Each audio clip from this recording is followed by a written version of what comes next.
ลักๆมันหายังฮอนหาฮอนเช่นก็เอาบ่เอาแล้วเม่นนี่ใช่เม่นก็เอาหมดอันเฉลี่ยใส่ปีหนึ่งนี่ได้ประมาณจักล้านได้รวมขายแบบของปลาแบบนี้ได้แล้วประมาณ9 ล้าน10 ล้านฉะนั้นแหละ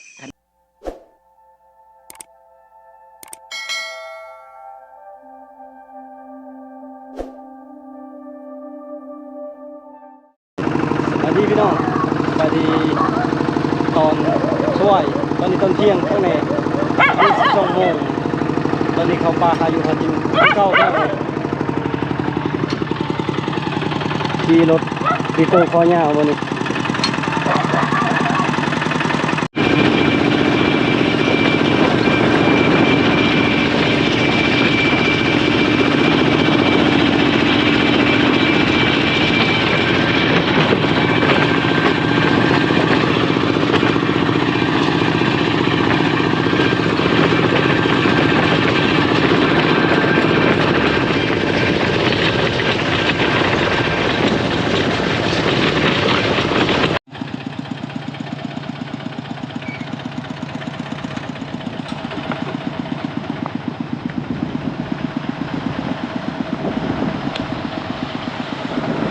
นำคุณ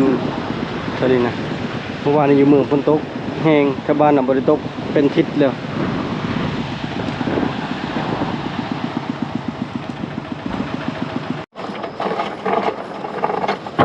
เรียบร้อยแล้วสบายดีบ่เดือนสบายดีพี่น้องเอ้ยเอาพังเอาวีตัวพังเอาเงินใส่พันปีนี้สาเหตุที่ผมมักไปป่าอากาศร้อนหลายยอมรับว่าร้อนอะไรแต่ละมือปีนี้แห้งแล้งอะไรปีนี้เบิ่งปกติมันเข้าสู่หน้าฝนแต่ว่าเดี๋ยวนี้ท่านี้ยังตายเหี่ยวแห้งมัดหญ้าฮ้อนอะไรเมื่อนี้มานำกัน4 คนผู้ทางนั้นแม่นบ่เสมอบ่เดือนแล้วก็ทางนี้บ่พังสบายดีบ่พังไปที่ป่วยไปแล้วมาเด้อเข้าป่านำกันบ่ได้เอาเมียมาบ่ห่มนี่คือสิมานเนาะเอาเมียมาบ่ได้ดอกหาเลาะแถวแคมป์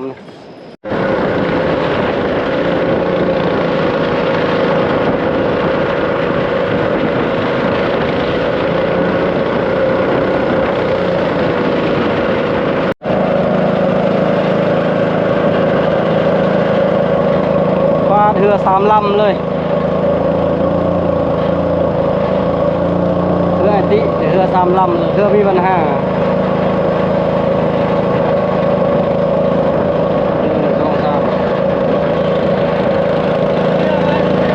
เรือเป็นยังเรือเป็นยังเรือพี่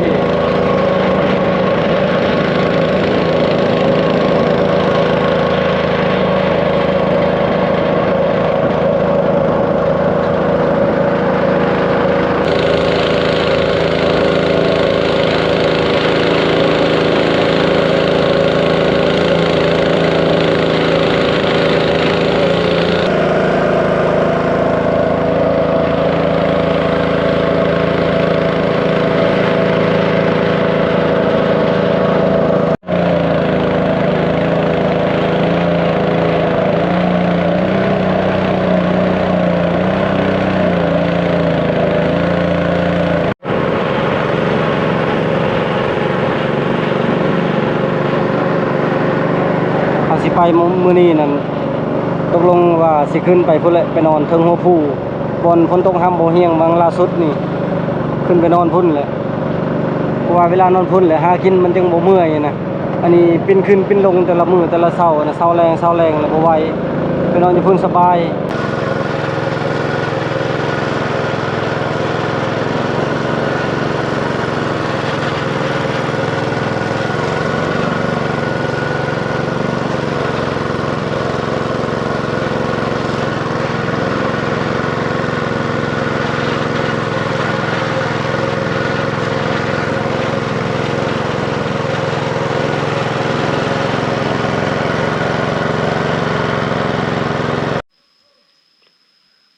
กะฮอนมองเฮาพักมองแล้วนี่มองกินก็6 โมงพอดีมาฮอดพีนั่นเกือบฮอด2 โมงแล้วได้บัวาฮอดพุ่นน่ะประมาณจักโมงยันใช้เวลาย่างนี่ประมาณ2 ชั่วโมงเพราะว่า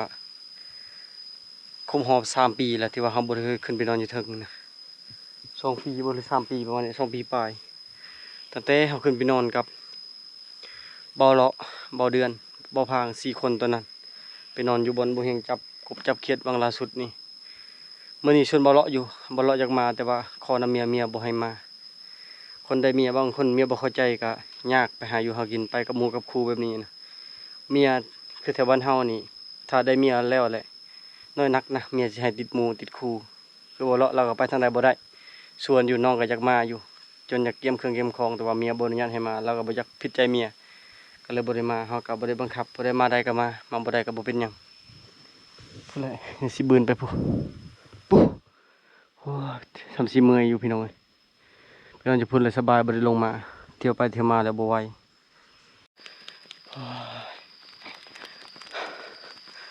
ขึ้นบ่ทันเข้าใจลุกจากเฮือนพักผ่อน2 เทื่อแล้ว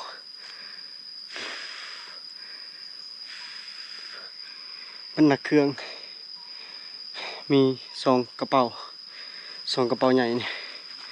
ทั้งหน้าทั้งหลังแล้วก็ผ้าบัดกับพวงลินนำ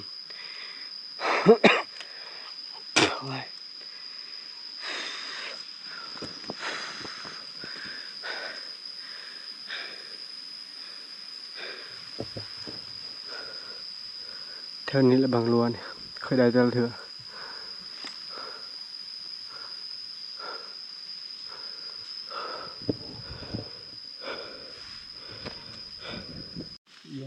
พักผ่อนพักกับมันมาหอดแล้วก็ไปต่อแต่บัดนี้นะครับห้องเสียงนกห้องคาอะไรอยู่ถึงนะกระดูกใหญ่แล้วที่กระดูกคนแดงขึ้นไปทางพุ่นเลยบัดนี้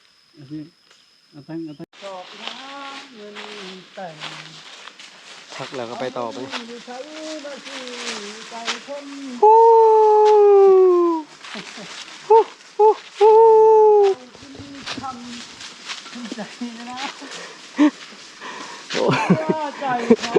แหงเมื่อยตื่นเมื่อยเศร้าเมื่อยแบบนี้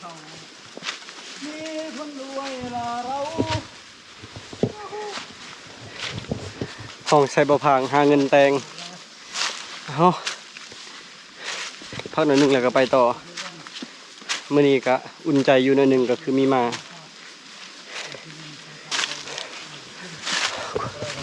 เบิ่งนะความสูงนะ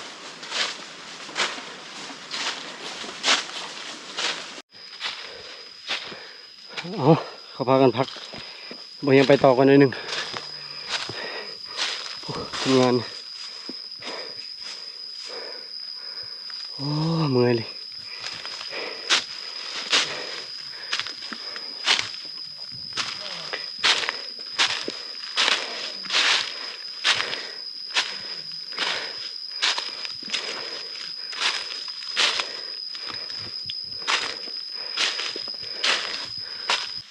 อากาศร้อนเอาอะไรพี่น้องเอ้ยมีลมอยู่แต่ว่าตอนคืนนี่คือบ่มีลมเลยร้อนแห้งอะไรกับปีนี้เป็นปีแห้งแล้งแน่ปลูกมันก็ตายเบิดพี่น้องเอ้ยเวียกปีนี้ก็เลยหนักแน่ปลูกเทื่อที่สองแซมอีกบ่ได้ว่าแซมซะว่าปลูกไม่เลยเพราะว่ามันโอกาสติดน่ะมันตัวติดน่ะมันมีน้อยเปอร์เซ็นต์น้อยชุดการหันแล้วมันตายเบิดบ่ฮู้ว่าสิเฮ็ดวิธีใดตกก็คือตกตอนช่วงเฮาออกป่าตอนจับอึ่งช่วงนั้นแหละแต่นั่นก็ตกอาทิตย์หนึ่งอาทิตย์ปลายตกเทื่อนึงแต่ว่าตกบ่แห้งตกพอดีดินมันชุ่มมันนะแต่ว่าทางในมันก็ยังแห้งคือเก่าก็เลยมันตกปงมันก็ตายเมื่อให้พี่นี่พี่น้องเลยเมื่อบ้านกับบริยู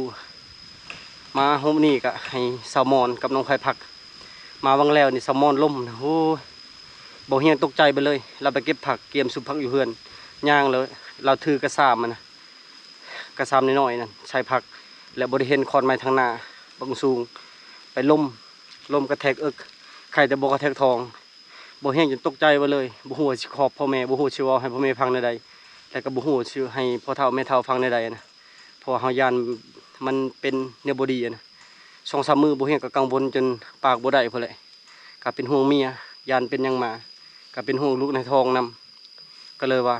โฮมนี่นะบ่อยากเอาเรามาช่วงที่ว่าใกล้เข้าสู่ฤดูฝนทางมื้นทางหยังสารพัด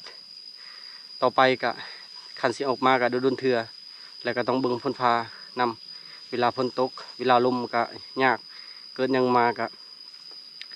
โตเราเดียวเป็นคน2 คนแล้วนะบ่เฮียงกับชุดที่ต้นเราแหละหนึ่งก็ใจเรามักอันสองมากับบ่เฮียงขาดทีมงานก็เลยพาเรามาหลักๆก็คือใจเรามักแบบนี้นะเราเห็นแล้วก็คิดฮอดบรรยากาศกินฮอดกินปูกินปลาอยู่พี่เมื่อบานบางทีก็ได้เอามื่อน้อยมันเป็นจังซี่แหละพี่น้องทีมงานเฮาอันนี้ก็ในพาน2 คนอยู่พุ่นพากันพัก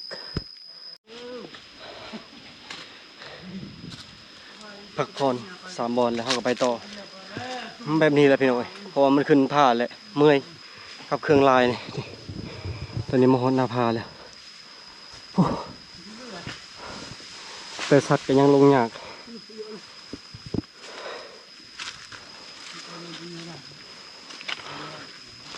โอ้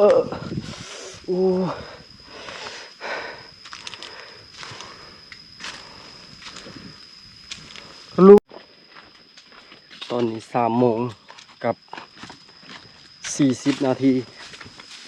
ก็คือ15 โมง 40 นาทียังบ่ทันฮอดบอลอยู่ยังขึ้นไปเรื่อยๆพัก3 บอล 4 บอลแล้วลุกจากแคมเรือแคมเซนะบนท่าเรือไปเรื่อยๆทีมงานเฮาเบาเดือนกับเบาดางไปก่อนแล้ว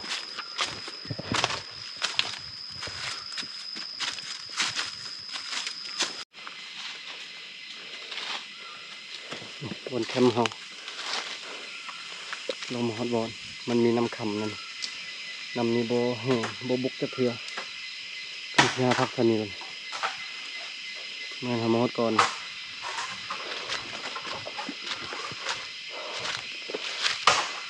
หาพักบอลได้มีน้ำยูพีนี่คันจำโบได้แมน3 ปีแล้วมานอนนี่โอ้ยยังมานอนคนเดียวแล้วนี่ทีมงานไปหากินมาตอนนั้นอะไรกับบริมาเลยยูพีถือว่ามีน้ำอยู่น้ำใสพอได้อยู่แต่ว่าน้ำอาบนี่ค่อนข้างจะยากแน่มาเด้อพี่น้องกินข้าวเที่ยงนำกันเที่ยงกับเที่ยงแรงแล้วตอนนี้พอ3 โมงป่าเกือบ4 โมงแล้วกินข้าวพอดีเลยแต่ว่า4 โมงก็บ่เป็นอย่างพอมันฮอดพี่แล้วนะ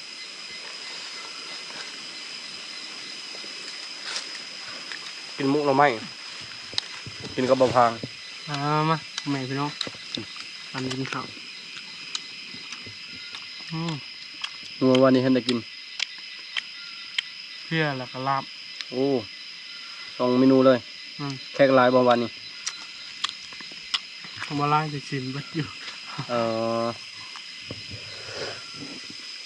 อยู่เพื่อนกันมานวันนี้ได้กินอิ่มอยู่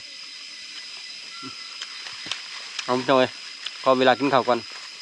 เดี๋ยวไปเจอกันรัดแรง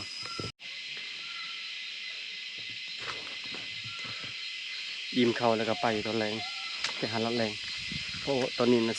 14 โมงโมเมนต์16 โมงกับ14 นาทีก็คือ4 โมงกันแหละ16 โมงก็เป็น4 โมง4 โมงแรง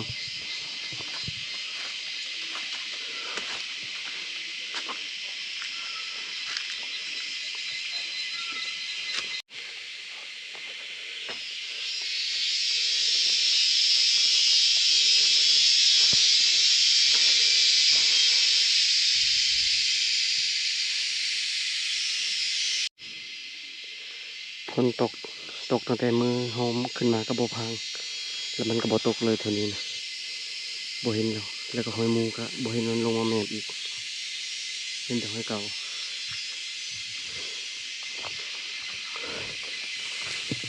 ตกน้ำสะเบิดเปียกเบิด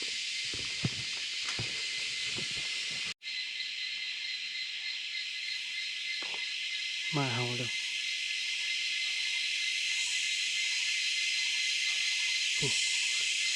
มาเฮาทางลุมทางขึ้นมาสิตอนนี้โบหิงขึ้นมาเรื่อยๆ ขึ้นมาจากบนอยู่ประมาณหลักครึ่ง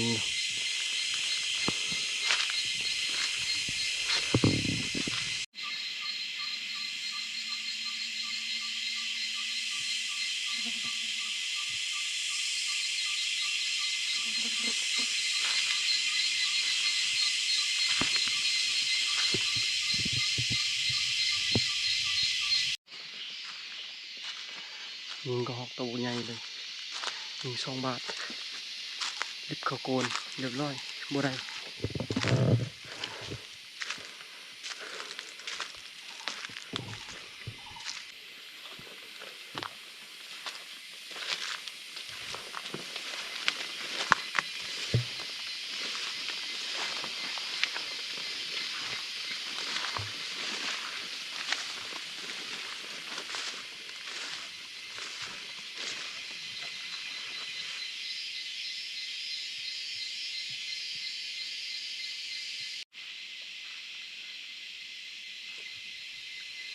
ตอนนี้ขึ้นมาฮอดจุดที่สูงที่สุดแล้วตอนนี้นะ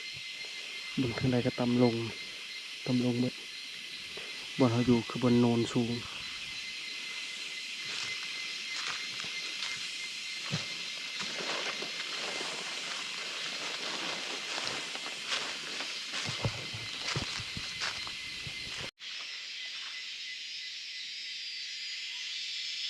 เสียงนกเผาเก่งไหม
นี่กูมึงให้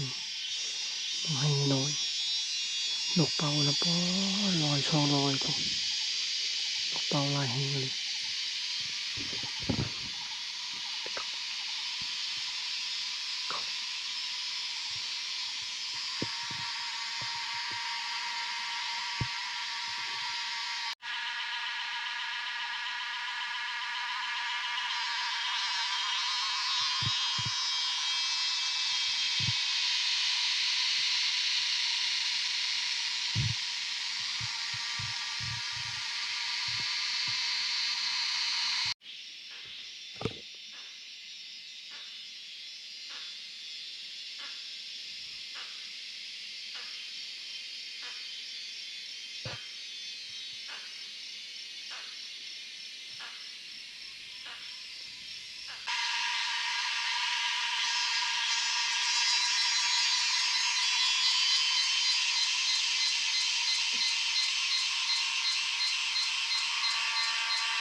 เรียบร้อยแล้ว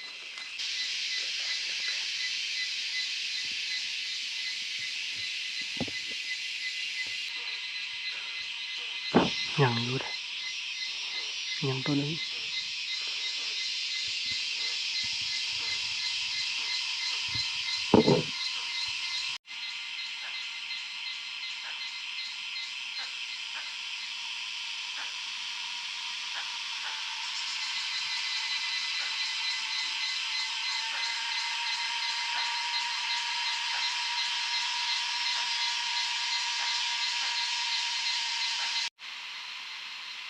โอ้ส่วนก็กำลังจะเข้าฝนตกนะ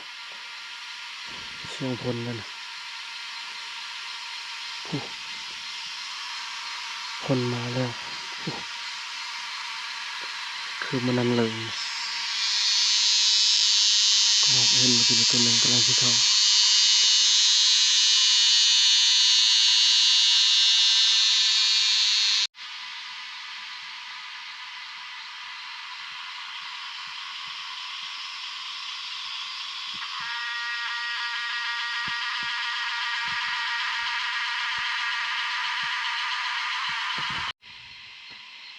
มืดเรียบร้อยเมื่อกี้นี้เห็นตัวหนึ่งก่อนมืดนะแต่พอดีบุเฮียงนั้นจับปืนแล้วปืนไปพาดใช่ไหมมันเห็นตีมันก็เลยแล่นลงไปเลยพวกทางหลังเช่นก็นะเป็นบุเขาหอกลายอยู่กับมันบุเขาส่วนนกเป่านะได้ยินแต่บาทเดียวโบถึกน่าจะถึกเสียดอยู่ตอนนี้เบิดแล้วสัตว์บุเขาเลยมืดเรียบร้อยเลยเมืองไฮะก็เริ่มสุกหล่นโบรายยังเป็นทิศโบราณจังเบิดเสียดายนกเป่าป้อนกเป่าแทนเพราะว่าหากระเห็นเป็นรอย2 รอยเต็มทุกงาเลยยิ่งนะมันแตกตื่นมันบินออกประมาณ7-8เทื่อจังเบิดแล้วก็บินตัวละเทื่อละ2-3ตัวอีกต่างหากก็หอกเห็นอยู่วนไปวนมาทางนี้นี่มื้อเช้าน่าจะเข้าคัก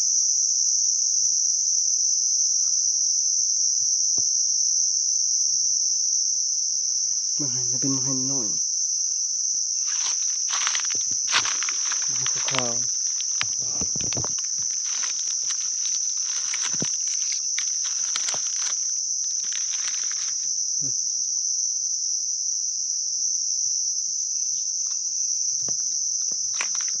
มันลนยังบ่ทันลาย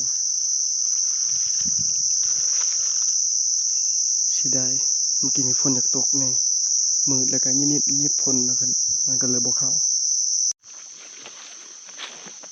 โอ้ใช่ทีมงานเอา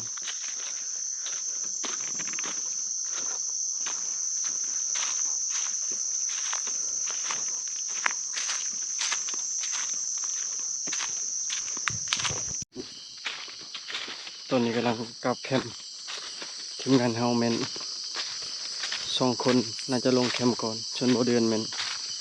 ที่บ่เฮียงพอเมื่อกี้นี่แต่บ่เดือนยังจับเข็ดอำลังบ่เฮียงมันจับเข็ดได้จับเข็ดตาปาดบ่เดือนยังจับน้ำลังพุ่นแหละลงทาเราอยู่แคมป์พุ่นแหละ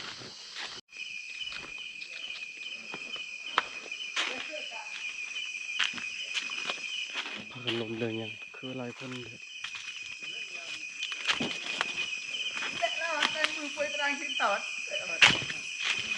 Nak baik kan taruh ni cok on ni. Taruh ni deh on ni. Apa hari deh. Akar aneh pernah cerita aneh pok ni pok mian. Tak ada sah. เดี๋ยวพอทีมงาน อื่นกล้วยทอดนี่เหรอเนี่ยจะไปพระอาทิตย์พระจันทร์สิงห์พอได้เหมือนเบ็ดได้จ่อประเวียกบารกี ตอนนี้ลงมาฮอตบอลแล้วบฮูว่าทีมงานเฮามายังไงมาอันนี้ก็เมื่อยเลยมาดำบ่เฮาอย่าให้จะได้บ่ครับมันบ่ บ่มายิงบ่แตก นี่ยัง ยิงก็ฮอกแล้วก็พออีเห็น มันกินมายัง มาโอ้ยลืมเลยชาวเอิญปลายกรอนมายังวะ บักรอดบ่บ่มั่นใจกันจักบักรอดจะมายังเกิน มันกินว่าอันนั้นมันกินแต่หัวค่ำพอดีเริ่มมืดมันพอดีน้องเปิดไฟฉายพอดีมันโดดก่อนบ่เห็นครับ ไปอีกก็เห็นอีกเลย แต่เท่านั้นแหละ เข้าอีกเลย แต่เท่านั้นหอมนู้ ใหญ่บ่ ใหญ่อยู่ตามเบิ่ง จะบ่ทันเห็นคัก บ่พอดีเปิดแบบเห็นอยู่มืดนะ อืม เว้นก็โตมันแลนไวอะไรท้ายกับบ่ได้ มาจากคนในพัน เดียว มาผู้เดียวเลย จะมาตลอดว่าท่านนี่ ผู้เดียวก็มา มาแล้วไปหาเงินคำเนี่ย ลักๆมันหายัง ฮอน หาฮอน เห็นก็เอาบ่ เอาแล้ว แม่นนี่จ้ะ เม่นก็เอาหมดแต่ เอ็ดชีนก็เอา ไปหาแล้วเดี๋ยวนี้ไปหาแล้ว ช่วงแบบนี้อันฝนบ่ตกแล้วไปหาเงินหาค่ำ แม่นแล้ว บ่ไปช่วงสุดจักมืออยู่ป่านจึงกลับ 2-3 มื้อแล้ว 2-3มื้อจึงกลับ ทุกคนจื้อบ่ตอนนั้นบ่เฮียงลงไปหับพุ่นติดหน้าเขื่อนนั่น จนน้ำมันเบิดไปซื้อน้ำมันใหม่กับเพิ่นนั่นแหละเพราะว่าเพิ่น แม่นแหละ เป็นคนสู้ชีวิตคนหนึงแหละไปป่าไปดงผู้เดียว อืม บ่ได้ย่านบ่ บ่ เออ ไปผู้เดียวแหละขึ้นภูผู้เดียว จักปี นอนผู้เดียว จักปีแล้วแบบไปหาแบบนี้ ประมาณ3 ปีแหละ พอ3 ปี ประมาณ5 ปีพุ่น 3แล้วไปหาผู้เดียว แต่ไปหาแต่ตะเบ็ดกับเขา อ๋อทะเลกันไปกับเขา 2 ปี 3 ปี แต่ผู้เดียวนี่หา3 ปี หา3 ปีบ่เคยถามแหน่แบบว่าเจ้ามาผู้เดียวนี่เคยมีแบบพี่หลอกพี่หยังบ่ บ่ บ่เคย นี่น อ๋อไปผู้เดียวนอนผู้เดียวยามฝนก็ไปบ่ ยามพ่นก็ไปยามแดดก็ไป อืม คนและลำบาก อันเฉลี่ยใส่ปีหนึงนี่ได้ประมาณจักล้านได้รวมขายแบบของป่าแบบนี้ ได้แล้วประมาณ9 ล้าน10 ล้านจำนั้นแหละคันใด ก็ถือว่าได้อยู่เด้แต่เฉลี่ยใส่เกือบเดือนละล้าน เพราะว่าหลักๆมันเฮ็ดให้แน่มีแต่ใช้เวลาว่าง ลูกจักคนเดี๋ยวนี้ มื้อหนึงก็5-6 ล้าน ลูก5 คน 5 คน เป็นลูกเจ้าหรือลูกเมีย ตั้งเมียตั้งลูกเฮาแล้ว โอ้ แต่ ลูก เมีย ได้ บ่ นำกัน ผู้เดียวละบ่มี ต้องนำกันจังได้เนาะ เนาะ โอ้บ่พังลูกคนก็ห้องบ่เดือนได้ยัง พอลิง10 กว่าโตสิได้บ่ได้กินลิง ลิงแล้วมื้อหน้ามันไปทางไหนมันไปทางกูให้บ่ บ่าวพางกับไอ้เฮียง ไปเท่าใดเห็นแต่หอยบืดจะไปทางนี้จะพอออกแล้วเปล่าไปบ่เห็นฮอดหอย ยามพ้นมันก็ออกเนาะพังอันนี้ฝนบ่ตกมันก็บ่ออกเลย บ่ฝนเป็นเดือนแล้วฝนบ่ตก บ่ฮอดเดือนลงมื้อนั้นก็ฝนตกจัก ถ้า มื้ เอา อ ไปแล้วตกได้มื้อนี้เลย ตกเห็นอยู่ตกอยู่แต่ตกบ่แห้ง ตกบ่แห้งถ้าเอาไป บ่พังกำลังครัวก็หอมน่าจะได้เฮ็ดลาบเอากิน5 คนจนอิ่ม นี่ปิ้งเค้กก็สุกเรียบร้อยปิ้งก็หอบผักไผเป็นคนผักลาบอันนี้ไผบ่เป็นไผเป็นให้บ่เดือนบ่ผักบ่ บ่ตัวน้อยครับคันตัวใหญ่เฮาเฮ็ดช้อนเพิ่นแล้วบ่ได้เข้า ไผเฮ็ดบัดนี้ ขอทักก็ได้ พอดีเลยสิเป็นตำราเลยเอาตับออกแล้วก็ผักเลยในเคียงเพิ่นล้างเรียบร้อยแล้ว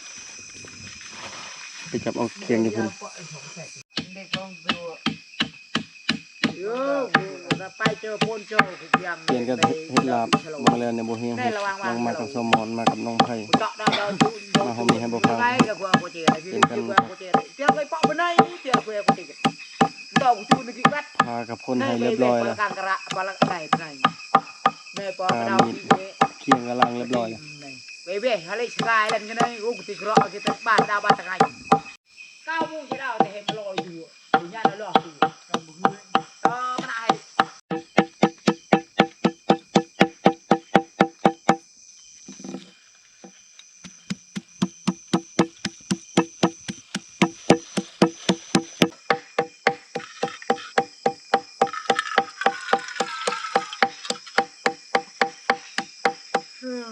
แต่บางทีระวัง2 โมงต่อปัน1 โมงบางเปาะเตลรั่วเปาะเตเกียง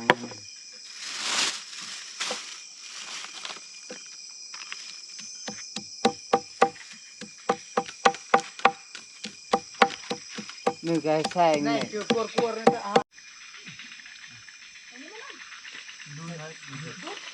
ปะเลยเตะน้ำกระดานพิมพ์เลย อันนี้กะลัง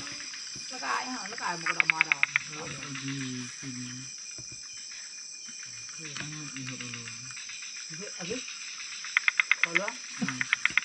ตรงแซงแต่ไหนกุลัดเดินไปไหนเจ๊ นี่จะพึ่งไหนฮะราเตะเตะเบียดเตะตะก้อนกันในเจาะ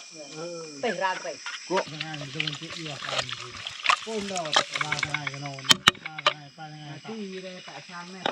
นะครับตั้งอันนี้ตั้งไม่ได้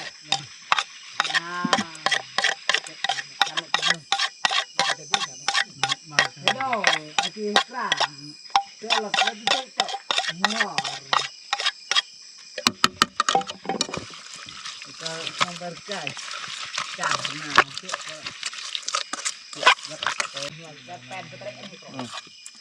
เอาชีลานหา เล่นได้ เอาเริ่มไปจุนไม่ดุนบนน้องได้มาของงนไม่ได้ตะเลยคือจะเป็นเชียร์นอนเป็ดขอบไปจิ โอ้แซ่บแล้วรับแล้วออมพี่น้องเอ้ยคนลาย อย่าแจ้งกันเลยตาบังเดือนอ่อนเอาที่ลำตัวเกียนไม่เจอนักบ่าวันหัวยุ่มไม่เจออะไรไปจังล้านห้า เรือบางนี่สิพัง เรียบร้อยแล้วลาบเฮาอันนี้ปิ้งเขียดลูกโดดมะเขือกินนำกัน5 คน จะโรย กินแล้วละไปเนาะนภาเนาะ ไปเลย ไปเลยแต่ละคนนี่ไปการไปนอนเทิงพุ่นแหละอันนี้เขาขึ้นมาสูงเลยยังบ่สูงเท่าบอลบ่ยังไปวังแรงนี่มาพี่น้องกินข้าวกันมาพังหาจะทินเด้อก็ให้ละมานได้ห้องหมอมื้อเช้าจะพังเพิ่นบ่พังเพิ่นให้ก่อนแล้วก็สิพาไปนอนพุ่นแหละนึงไหมฝนบ่ตกคันฝนตกก็สิไปการง่ายแน่อันนี้ฝนบ่ตกเลย มันแห้งกระแดงอยู่ยางกะกรอบใบไม้นะมันได้ยินชัดนะเขาหนึ่งเมืองแรง เติมปั่นมีดาวยังไงโอ้โหใช่ไหม มาพี่น้อง bagi kita pun karena itu kong ăn hôm của nhuận ครับมาเด้อพวกเอ๋ยพี่น้องมีข้าวนุ่งกันเพื่อ โดนเราบริจาคอันทำงานใหญ่ไปนี่นะ ta hôm có อันนี้ lòng ก็ lòng บริมาทำการโดนบริเดือนกับเป็นเดือนนะบริมา trong ngay kẻ chơi thì kì tạ cho tỷ bi ạ bỏ này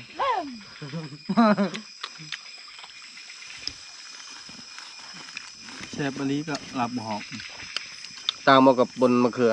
ไม่อยากปลากระป๋องไม่อยากกับนางเข็มนี่แห้งเต็กไม่เบาๆเลย ดีก็ต้องเอาเดินทำให้ มื้อนี้ได้น้อย ขอมื้ออื่นให้ได้หลายกว่านี้มื้อนี้กินลาบมื้ออื่นกินหน่อไม้อืมกินข้าวแล้วว่าสิพากันไปการแล้วก็ขึ้นไปนอนเทิงเลย อาจจะได้ไปฝึกอยู่กงไห้ไปแหละบางทีเห็นเขาบางทีกระบังเขา อย่าเฮ็ดคือมันนั่นเลยครับ ไม่ได้แซ่บบ่ แล้วเนาะ เป็นได้มันนั่น เห็นเขาพาเป็นโกนครับไอ้พานไอ้พาบ่แม่นเนาะเราอย่าลืมถือพาเอาไผ่โกนเอามีดตัดเตะรถ ไอ้ซิมนั่นเนาะ ม พาเป็นโกนนะ ฝึกกงไห้มันนั่นนะ แม่นเย็นแลนนะพากันตื่นโอ้ ว่าสิพาขึ้นไปการต่อแต่ว่าเสียงฟ้าห้องนี่แล้วก็เฮาเบิ่งฝนสิตกคืนนี้บ่ฮู้ว่าตกจักโมงแล้วก็ตกแฮงบ่แฮงยังบ่ฮู้ก็เลยว่าขึ้นไปก็มันเสียเวลายันฝนตกก่อนเลยสิพากัน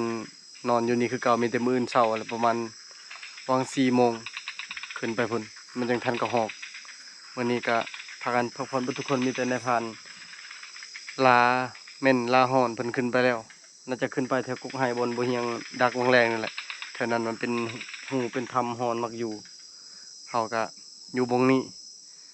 มีแต่นอนพักผ่อนก่อนพี่น้องเอ้ยมื้ออื่นเช้าจึงค่อยว่ากันใหม่สำหรับคลิปวิดีโอนี้ขอจบไว้เพียงเท่านี้ก่อนก่อนอื่นก็ขอบใจทุกคนที่เป็นกำลังแห่งใจให้บ่เฮียงถ้าไปติดตามในพี่น้องบาย